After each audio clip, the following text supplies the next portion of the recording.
Understanding blood relations, a guide for English language learners.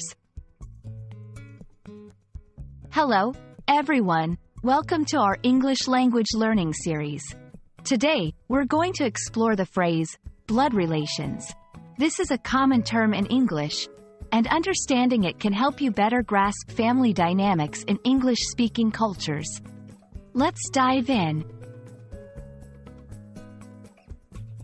Blood relations refers to people who are biologically related to each other.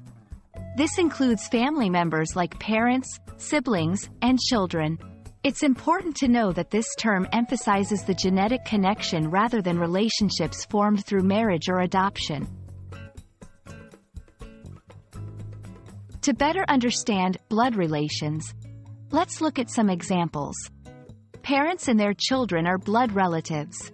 Siblings, brothers and sisters, share the same parents, making them blood relatives.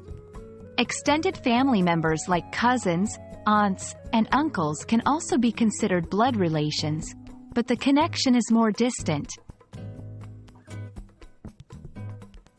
In many English-speaking cultures, blood relations are often considered the closest family ties.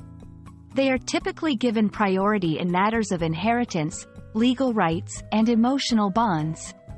However, it's also common to see strong bonds in non-blood relationships, like stepfamilies or close friends.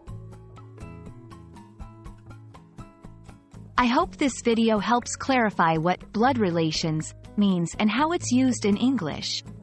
Remember, understanding such phrases can greatly enhance your comprehension of English culture and family dynamics.